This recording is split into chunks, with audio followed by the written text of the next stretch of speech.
Hi, I can't believe it's a year since the last World Monologue Games.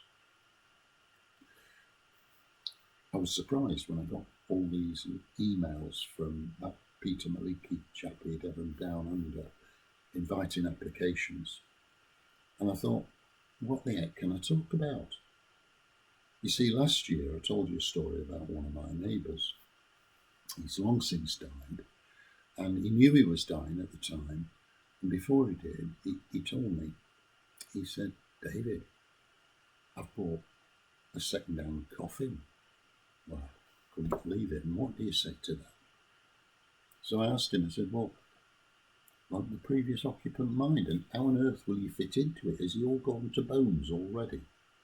So Peter laughed and he said, nay, Dad, don't be daft. I bought it off a drama group in Leeds. They'd been making a Dracula movie. So that was that. There were still bats flying out from his old house out there. But I'm sure none of them were Peter. Anyway, what am I going to talk to you about this year? Well, I thought I could tell you a bit about my escapades as a consultant. I used to do quite a bit of international aid work, going into countries that had some sort of conflict and helping them get back on their feet with their administration and management and things like that. And there was one country where I ended up finding out what the benefits of an AK-47 as opposed to a Kalashnikov rifle were, when a bodyguard and the local war got into an argument and discussing it. Or I could tell you in another country where this general thought I might have a bit of international aid money and invited me to dinner. It was only then that I found out that he was the general in charge of the UK equivalent of MI5. It was a bit like walking into Blofeld's lair. The only thing that was missing was the white cat that he was stroking on his knee. But imagination can be an awful thing. But I thought, no, I won't tell you anything about those things. That's far too exciting and far too intricate. I might do that next year if I've got a bit more time and think about it. So what about something a bit more mundane? How many of you have sleepless nights? Well, I don't anymore. And it's because I've slept in some of the most peculiar places you could imagine. I mean, in those war zones, for example, or post-war zones, I used to have to sleep when these dirty, great big helicopters, Chinook helicopters, flew over the top of the villa that we were in and made a hell of a din. And it just sort of woke me up and I went back to sleep straight away. But I think it all started when my parents sent me to boarding school. They said it would make a man of me, and in many respects it did.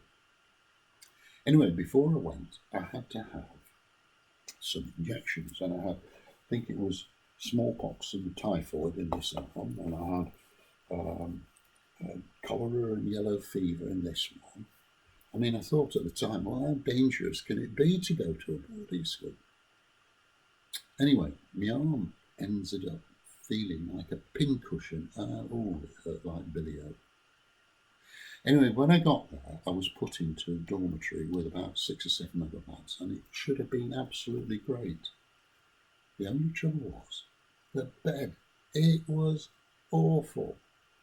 It had an iron front board, an iron backboard, iron down the side, a lattice of a mattress that was all rusty and where the springs had sprung.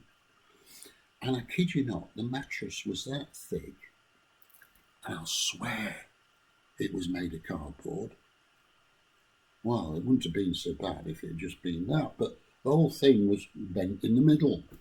So I ended up rolling into the middle of this very narrow bed. And I couldn't sleep on this side because that arm hurt, and I couldn't sleep on this side because that arm hurt.